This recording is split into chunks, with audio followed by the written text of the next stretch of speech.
a little tiny bit of context for AERO. The Montana Food Economy Initiative was a larger effort. I would say we're in the third version of it now. And Lindsay has been doing a fantastic job giving it definition. There are 5 different types of projects, and one of the ones that I've been involved with, because Jacy started an incredible project, is the Montana Food Connections, helping producers feed their communities. And so I had more time than Jacy, so I joined the advisory board just to think about, in a more broad sense, how do we support farmers who are trying to find new income streams and ways to get their food to their community, and specifically to those who don't normally have access to healthy, fresh, local food, food banks, senior centers, schools. It's a little bit harder to get there. So I could talk about the project, but Jacy's here, so why would I waste my breath? Because she was the brain behind the whole thing and the muscle making it all happen. Good morning. Good morning. Yes, so starting this carrot project, I kind of had 2 main goals going into it. Well, we first started, there was a piece of property that had been farmed organically that is really good soils, and it had been leased out, and the owners of it wanted to keep it in production. And it's also a GVLT property, which is a affiliation of we have a GVLT property as well here. So kind of, it started with this GVLT certified organic piece of property that was about 2 acres that if we could keep it in production, it would help. Even if Matt and I didn't continue to farm it after this year, we'd at least keep it kind of in market gardening and hopefully rebuild the relationship with the owner of that. That's kind of had been the relation, they kind of just needed to be brought back in a little bit. So we wanted to use that piece of property.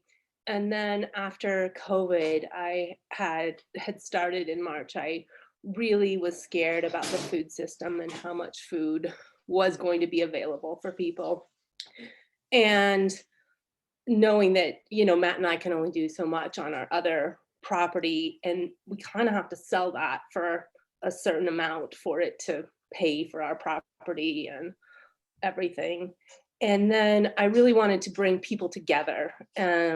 So to do something concrete. So I got really excited about having a large group of volunteers come together and do something together for our community. So those were a bunch of my goals. And yeah, so we picked carrots as the crop because were pretty easy for us to grow out there. You know, we seeded them, weeded them a couple times, and kept irrigating them. And then we could bring people together for the harvest because they're pretty, you know, easy for large groups of people to harvest. We could store them through the winter, and they're pretty popular across the board. So we picked carrots and we just planted the whole 2 acres pretty much in carrots. We had 2 little rows of beets that we wanted out there too. And so it was pretty straightforward farming wise. We just, it was great soil too. So that was a good starting point.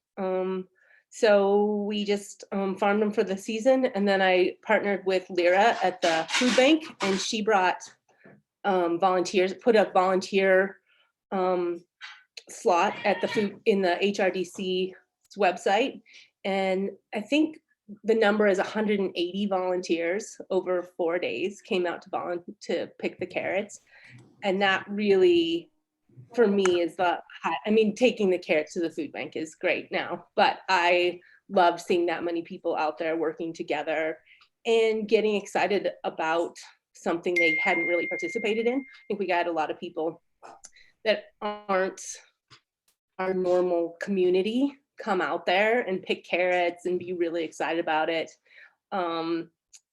And I feel like they learned a lot and they were excited to be a part of it. Welcome, Lyra. And now we're slowly washing those carrots and taking them to the food bank. We're trying to get them into a few other places too, but that's just been slow going more on my part. And selling them to some of our restaurants in the area that helps pay for the project. So we ended up with 40 bins of carrots, macro bins, so that's about 30,000 pounds. So our end goal is to send about 10,000 of those completely to the food bank or food bank networks, sell a quarter of them at a discounted, or a third of them, 10,000 pounds at a discounted rate, and then a third of them at the going rate, or even maybe a few ways that help or a little bit bring more money into the project. So we're about a third of the way through washing those carrots. And Lyra has also been sending us volunteers once a week to help wash those carrots and bag them for the food bank. Yeah, any questions, input? Jacy, this is Robin. Yeah.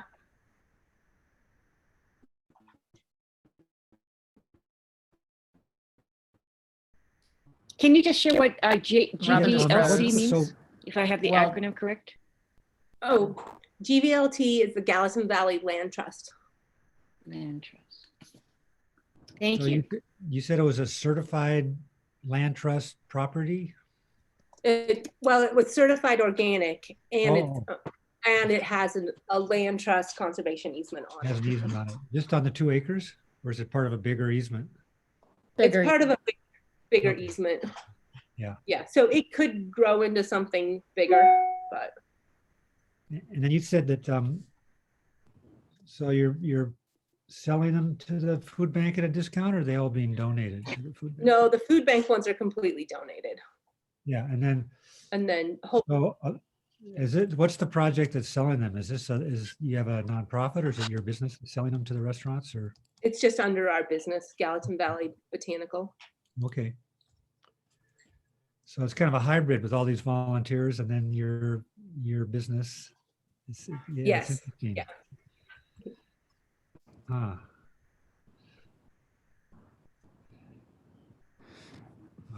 I love the concept of something you can overwinter. That's really a smart idea. It's amazing you got that many people out. Isn't it? I know. We were so amazed.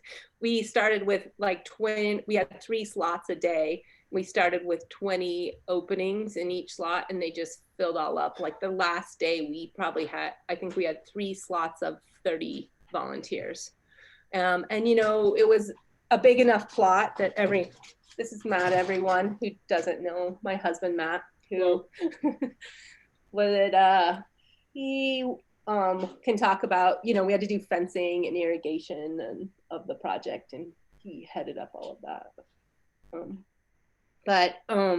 Yeah, so in that day we had 90 volunteers, but it was a really big plot, and we had it set up so people could work really distanced from each other. Everyone wore masks. We had good protocol in place, but people could still be out there and far enough away from people to meet new people and feel a sense of community in this project. And I'll just add one thought and Jacy really came up with this idea, but bringing people into it and the excitement and community and just feeling of being able to touch the dirt. I was out there one of the earlier days and I threw the clip in the Chronicle. There was an article written in the Chronicle that I think did help get more volunteers to the table, because it was, they had some gorgeous pictures of kids out picking carrots, and who doesn't love that? But that small piece of it, the promotion and buying into local and understanding it and touching it and building community is another piece of this that's exciting to watch and feel when you're out there with folks, how much they appreciate touching it and being a part of harvesting and meeting farmers. And like Matt and Jacy, everyone was like psyched to get to know you and ride and sit on the back of the tractor to help lift the carrots. I had one question on for Lyra, is it 180? Is that the final total on volunteers? Or was it 170? Do you remember? Hi, I'm Lyra from the food bank for those I haven't met. Sorry, I'm a few minutes late. That is a great question. You know, after Jacy said that, I was like, I should probably go look at the volunteer roster. I'm guessing that's probably fairly accurate. I mean, we ended up doing, what is it, 5 or 6 days of harvesting with about 3 slots each, and definitely 20 slots, but some had 30 slots. So I would say that easily we had 100, and I would say we could have easily had that. We did have some duplicate folks that came back multiple days. I would add to Kate's point of folks getting out. I think it was really great to be able to connect people to the land and getting into harvesting and meeting local farmers like Matt and Jacy, who are awesome. And I think in part, it was really driven by this need from folks to get out and do things in their community because of the pandemic. You know, there's a lot of volunteer opportunities that are lost as a result of the pandemic. And so I think people were like, this is great. We can be outside, we can be helpful, and we can be harvesting carrots and doing something fun. So I think that really helped our cause in a lot of ways. That being said, I think we will continue to probably have a huge interest just because it's a great community building project going forward. So regardless of the pandemic being in place in the future, I think it'll still have a lot of momentum around it for volunteers.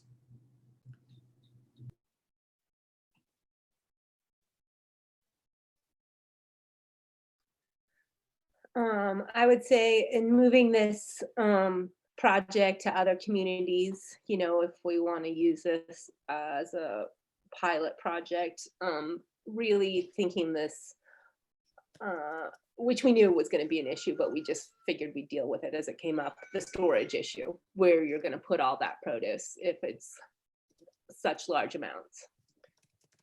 So that and getting it cleaned are definitely things to think about, moving this into other communities. How much assistance, the volunteer labor that you've had, do you feel like that was an essential linchpin in this project for you, both in terms of weeding, harvesting, cleaning? What part of that labor is most important?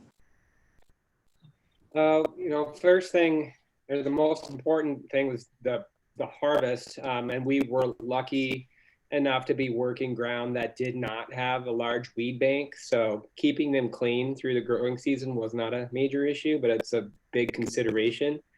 But getting them out, harvesting carrots is very labor intensive unless you have mechanized equipment, which we do not. So that's a consideration, but getting them out was not, with the amount of people we had, was an enjoyable task. So that was not a major issue. Without the people, we would not have got all of the carrots out, of course. Currently, our labor needs are, they're helpful. We have 2 people come on Wednesday mornings and another 2 people come on Wednesday afternoons. And with those volunteers, we're washing about 750 pounds of carrots a week. So that means that we have a lot of weeks of storage, storing those carrots until they're all clean. So yeah, the storage is a big issue for us as well. We don't have the storage on our farm, so we're renting cold storage on a monthly rate to, you know, keep all the carrots in good condition until we are able to process them and get them into the hands of consumers and other food eaters. Well, so what's the volume of store that you're storing now, roughly, do you think? Let's see, I did a quick inventory last week and I have about 27 bins of carrots and maybe 10 bins of other kinds of produce out there right now, just from our own harvest. So yeah, we're bringing 3 bins a week back to our farm. our crew is washing 2 bins a week and the volunteers wash 1 bin a week. So, we have about 10 weeks left at that rate of needing to store that produce.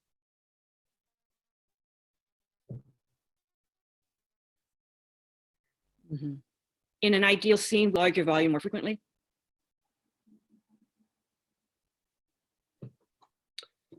Two days a week would be great. Because, even with volunteers, we need to have some of our employees on, present to make sure everything's being done correctly. Because most of the volunteers, aren't familiar with washing produce and how we do things on our farm. So we're using our farm's facilities to wash the carrots. We have a barrel washer, and we're, and we provide the bags, carrot bags, for them to be repacked into. So, but yeah, to have more volunteer days, even one more volunteer day a week would be good, to help us move through the stock. Erin, I'm curious to hear your experience as a volunteer. Yeah, so Andrew and I both went and volunteered. We were there for 2 or 3 hours, I think, on the last day that you were harvesting carrots. I found out about it through one of my professors. I don't have Facebook, so I didn't see any of the sign up sheets. But it was really amazing to see how many people were there. I think there were 40 or 50 people there just for the time that we were there. And they're really people of all different age groups and all different backgrounds. It was really fun to, it's almost like speed dating when you sit down and harvest with a group for 2 minutes before you run out of carrots, and then you have to move on to the next spot. So it was really fun to just get to know the people that were there. There was a lot of talk about gardening, from people who had experience gardening and people who didn't, asking questions. So it was just a lot of good conversation and just knowledge sharing while we were there. And it was, a unique situation to be able to do that, that people could just come, feel like they were doing something good, but also be learning a lot as they were doing that. I think that people are really inspired to start either growing some of their own food or just engaging more in the local food system after seeing how much food we're actually growing here. People seemed like they were really interested in engaging more with that local food. You have anything you'd add to that? Yeah, I just think it was a really cool opportunity, and I think it'd be a very interesting project to replicate in other areas, just to get people, understanding who their farmers are, where their food's coming from, and just get their hands in the soil. I think it was a really rejuvenating thing for me, at least, just to be able to get outside and go do something that was useful. So I would definitely like to see more of these projects. Yeah. I had 2 questions for Lyra. You just threw a number in the chat, 209 registered folks and others who showed up. And that was just for the harvest part of it. Do you have additional volunteers who are obviously doing the washing, or is it from that same group of folks? I think some are probably duplicates who are doing the carrot washing. The carrot washing, we've kind of slowly ramped up our capacity. As Matt mentioned, his staff is sort of petering off a little bit, and so as that's happened, we've added more volunteer shifts, and it sounds like we might be able to even add more shifts. And that's, limited to 4 to 6 people a day. So it's just not as many folks. But, with that addition, I don't know, we started washing carrots in November, I think the first week of November. And so that's, 5 Thursdays with, 4 to 6 people. So that's probably another additional 20 or so folks. Right. And then I guess the bigger question is when the carrots come into the food bank, do maybe just talk about how much people notice that they're local, or is it how much of a difference does it make to clients at the food bank?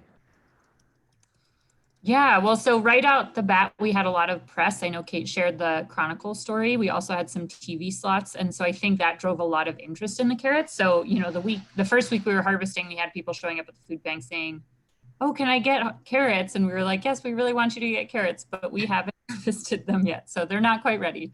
But outside of folks specifically asking for the carrots, you know, our food bank, we stock our produce primarily through, we kind of have two streams. The main stream is through food rescue, where we pick up, you know, just salvage stuff from grocery stores that they're getting rid of for any number of reasons. You know, we only stock stuff that is stuff that we would eat that looks like it's in decent condition.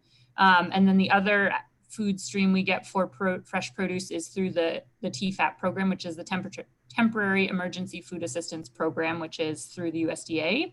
And that is just a monthly drop. So that only lasts us so long. And it's usually limited to very few things. We usually get a lot of fruits like apples, pears, and plums. And then occasionally we will get other produce items.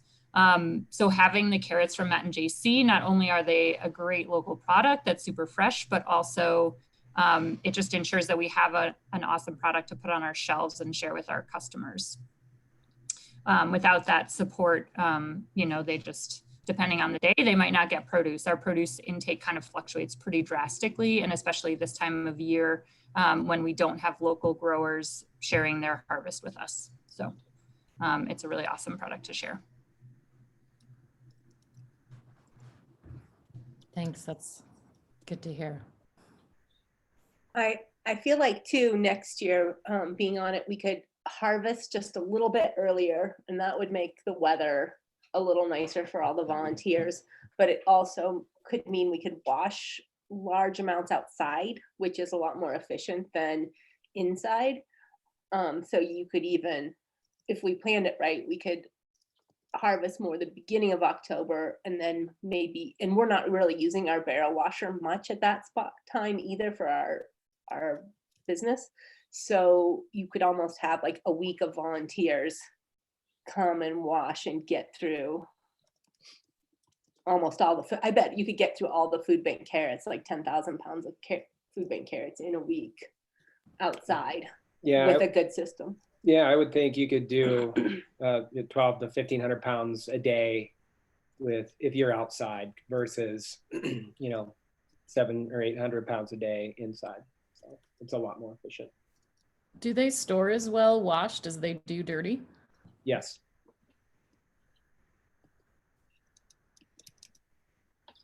Cool. Does anybody else have any other questions? I'm wondering, would you, if you were to repeat this again, would you choose carrots again, or would you, you know, try another storage crop, and what the considerations might be for, I don't know, growing like potatoes or something like that? I would say we would probably stay away from potatoes because there's so many potatoes in the valley already. Maybe Lyra can quote, you know, say that it's different, but I would think that we have so many big potato growers that the food bank probably gets enough potatoes. So I would want to stick to something that was more fresh vegetables. I guess maybe you could do beets, and maybe winter squash might be something, but I think I would keep it in those pretty basic, easy to store crops and not potatoes. Yeah, and as far as the growing goes, I think it would be nice to diversify a little bit so that we'd have a better rotation for years going forward. And, you know, I think a conversation with the communities and as far as which kinds of produce would be in need and appreciated by the customers would be a good conversation. But carrots are something that most everybody has a use for and likes to eat and uses them. So maybe that's not the case with cabbage or winter squash, other crops that you could easily store and grow and would be good rotation crops, but we'd have to see, you know, what kind of demand there was for other diversified opportunities. Yeah, This is Robert. In a minute, I'd like to share another community farming example from the Highline. But prior to that, I'm curious from Lyra to know what your experience is at the food bank with your customers with precisely those two vegetables and maybe the potatoes as well, but the cabbage and the winter squash. What's the most effective way of presenting those for the customers that they take and use? Great question. Well, I will just say, kind of echoing what Jacy said, there are a ton of potatoes in the valley, and currently, we just had our biggest food drive season in November, and we have probably 20,000 pounds of promised potatoes coming our way over the next couple months. So I would say aiming for more fresh produce and echoing what Jacy said is definitely something that would be valuable to us. To answer your question, Robin, as far as products that are valuable to us, we're kind of in this weird spot at the moment. So traditionally, we've been a self-select grocery store model food bank where folks come in and they shop for their items. Currently, because of the pandemic, we are a pre-packed food box distribution point. So people do not really get to pick and choose. I would say as a result of the pre-packed box, folks get more variety and a little bit more of everything, whereas in the past they could pick and choose what they wanted. So I guess we don't have specific data from past when we were doing our grocery store model where folks could pick out their items as far as what specific products would be most valued or were more popular. I mean, I know from just my personal purchasing preferences, I love carrots. They store great. It's easy to have a bag in, your produce store and not have to worry about them going bad. They're an easy backup product for whenever you just want a vegetable. And so I would say overall carrots are pretty well received. And I think most people across the age range are into carrots.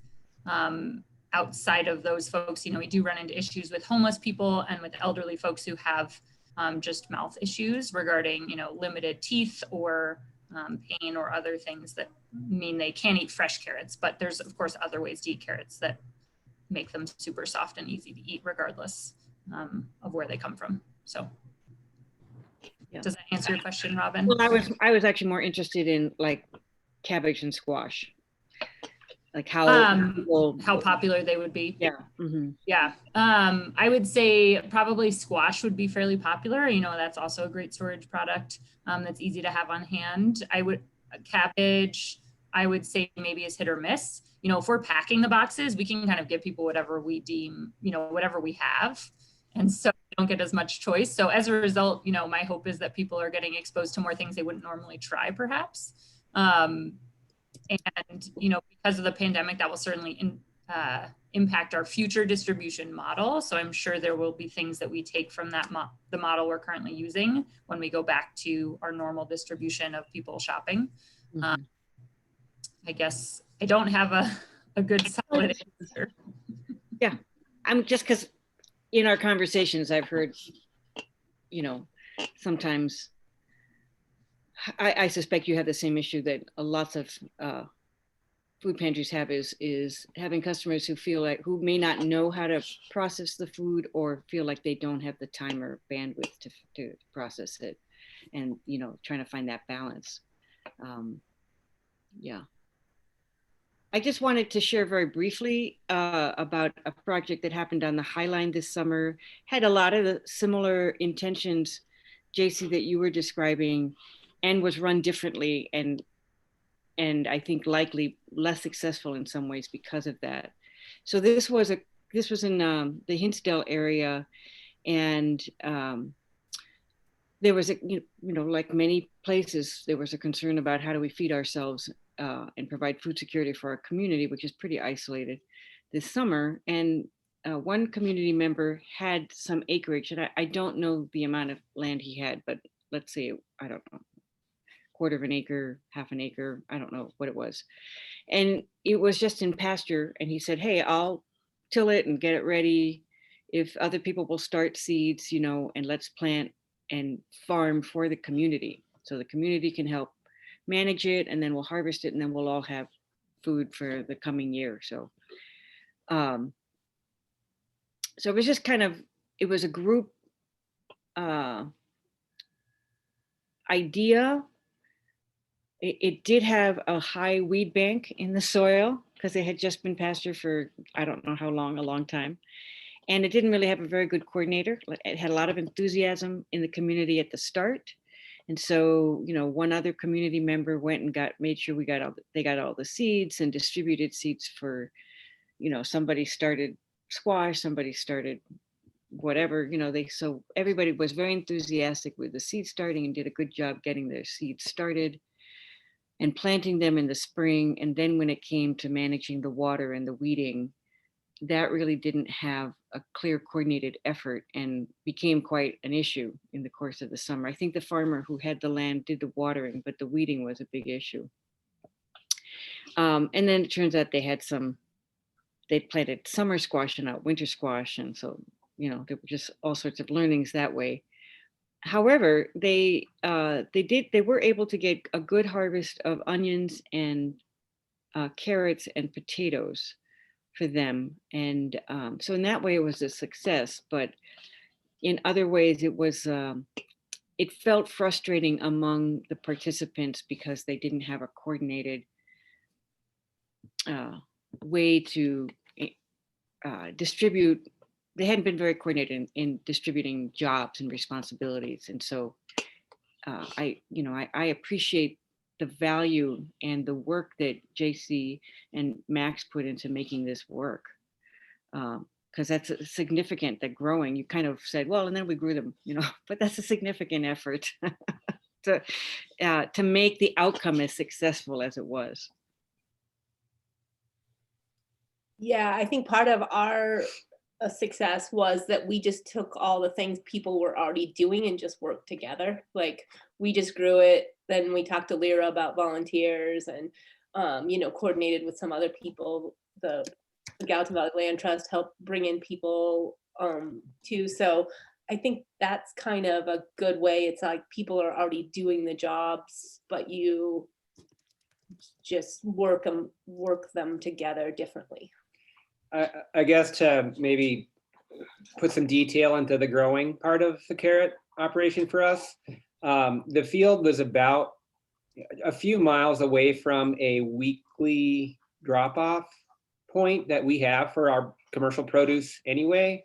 So when I would go to deliver produce, I would swing by the field on the way back to move irrigation lines, start the pump, etc. So that was a weekly in-person visit that I would make to make sure that any needs were being met out there.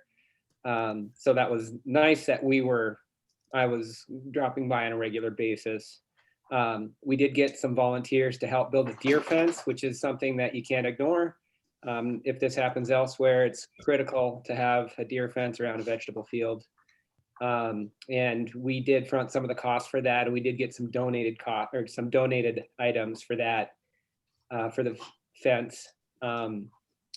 And as far as the field equipment goes, that was from our own operation, as far as plowing, creating a seed bed, cultivating, or actually seeding.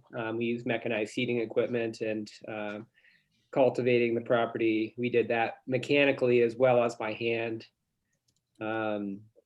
Yeah, so those are just important considerations to have. Water rights, that was something that was in place. We had easy irrigation set up. We did buy an irrigation pump for it.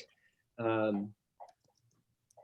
yeah, all important considerations. And to have somebody with expertise in growing and who has the confidence to say this needs to be done now would be an important asset to any kind of replication of this project. Remind me how far this was from your main place? About a 20-minute drive, and mostly because you have to go through Bozeman. So what to get there. It was 2 acres on a bigger easement. So what else was around it? Was there housing around it or just cattle or what? Yeah, on the east side of the property was a hedgerow and an irrigation ditch. And then right on the other side of that irrigation ditch was encroaching development. On the north and south side of the property are other conservation easement properties. And then on the west side is a county road, and further west from there are more conservation easement properties. So it was 2 acres of a 40-acre parcel, has a small homestead on it, and a newly seeded alfalfa field other than our couple of acres. So do you have any, is it going to be available next year then as well? Yep, it's Okay. available. The owners are sympathetic to the whole project. They like seeing their land used in a productive manner other than for alfalfa. And yeah. That's pretty interesting. Go We ahead. have a lease set up with them with slowly increasing rates over the 10-year lease that we have. It was $100 an acre for this year, which is pretty minimal. I think over time it goes up to $600 or $700 an acre, which is fine. It's not that bad considering the value you get out of it and the irrigation rights. So yeah, making sure you have a clear set of expectations between the landowner and the group is pretty important. We're pretty respectful folks. We've leased ground from other landowners before, so we knew how to approach it from other landowners' point of view, I guess. Okay, I have another question for Kate or Lyra. So Kate, you said that you were the advisor to this, was it called Community Food Harvest? What would you call your? Yeah. So I know Matt and Lyra and Gallatin Valley Land Trust and all the players here in the Valley through life in the Valley. Right. And so was involved and have helped pull together events in the past. We had a huge event prepping this land a year ago, actually, the same piece of property where we had like 30 to 40 folks show up to help pull old plastic and stuff off the land. So that's sort of my main role with this project. And then AERO recruited me because of this project to be an advisor on that part of the Montana Food Economy Initiative. Okay, so there wasn't a specific new organization formed or anything. You were just kind of hooking up the food bank with, just coordinating all the events, all the pieces of it. Yeah, I'm just another player in the mix. So I was behind the scenes, with Jacy helping edit things or basically filling in as a volunteer where needed. But Open and Local is a network and coalition of folks who care about and are trying to strengthen the local food system that's been around since, we asked the question, it's a longer story, but that started as an idea about 4 years ago. Is it time to collaborate? How do we do that? How do we structure that? When I saw you mentioned that on an earlier, I went to your website. I haven't had a chance to really study it. And I know it's 9:15, but I have a little bit of a segue question, Robin, about kind of that whole piece of it. If people are satisfied with the specifics of this event, which is about availability of land. If it's okay, I'll just ask the question. Yeah, please. So when I went to the article, there's a more recent article about the land trust buying easements on 3 parcels in the Valley. And I was looking at that and, oh boy, this is a big question. We're looking at a zoning ordinance in the Helena Valley here. And I think you might remember Ken Kaling on a couple of these calls talked about, is AERO going to help get involved in land use stuff? And my question is, so I can see all kinds of benefits with this thing, not just that you're using the land for a higher production and food than alfalfa, but you're actually using the irrigation system. And as these lands get developed, the irrigation network starts to not be so robust. And,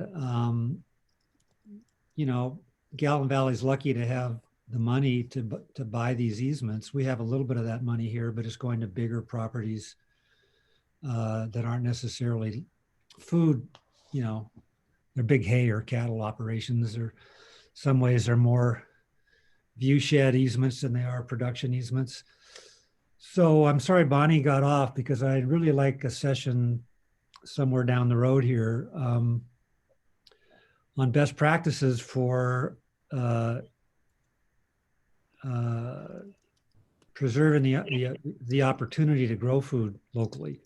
So this is a really interesting concept. Somebody's put an easement on their land, and an existing established grower that knows how to, you know, work it is available. And then you have the community available to help be the liaison with the food banks, which is just, you know, to replicate that, say here, that might be one way we start building a more, you know, robust local food system here.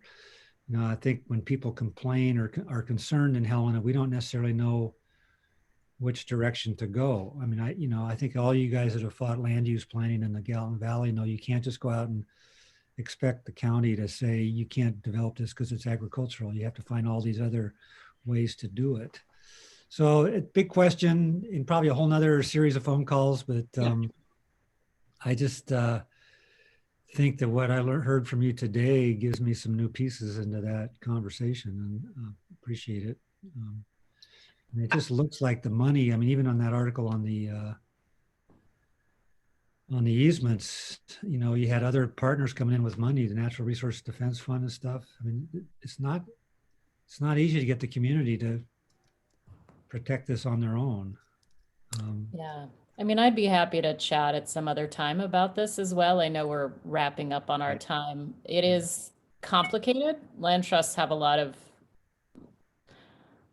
of different moving pieces that they're working with. And I mean, Prickly Pear Land Trust, where you are, has certain focuses. So maybe just shelve the question, not because it's not important, because we don't have time to really go through it now. It could be its own conference. Yeah, so I'm just going to jump in here on AERO side is, you know, it seems to me like there's lots of value to unpacking the questions that come out around doing something like this, and in providing more support for a community. So let's just say we're going to set an intention to have the appropriate conversations that will help us structure dialogue. So Jacy, did you have something you were about to say? Yeah, I was going to tell Max that I feel like, you know, it's been great that it's a land trust conservation easement piece of property, but I don't think it's the necessary. Like, it just needs a landowner who is willing to work with a farmer. And it just happened to work because we work a lot with the land trust in a lot of other ways. And so they approached us about farming this piece of property. Yeah, but you know, I think, but it's interesting too, that I can see a landowner being more inclined to do an easement if they knew that, oh, wow, maybe that could happen on my land too, that a piece of it could be used like this. It just might be another, you know, another part of the glue that makes it work. So. Well, we've gone over our 9:15 limit, and I'm happy to stay on support an additional dialogue, but I do want to create space for folks to complete, because we've hit our time limit. And thank everybody for attending. It's been a rich conversation, and just kudos to everybody who was involved in making the Carrot Community Project such a success in your area. It is something that we would like to support other communities developing. And as I'm listening to this conversation, I'm having a thought in the last daytime session we're doing with AERO is a conversation about building a resiliency core. And in my mind, where I go is this could be a project that resiliency core members could support building capacity for in other communities. So I'm going to bring that up. But thank you so much for not only the success that you had in the actual project, but for the impact you had on your community and helping to build connection and inspiring the rest of us around the state to find creative ways to connect with our communities as well. Any last final thoughts for anyone before we close it out? Yeah, these have been so rich, Robin and Erin, Andrew, that let's challenge our members to share these recordings on our Facebook pages and whatever, so that more people get a chance to see them. Will do. Okay. Thanks again.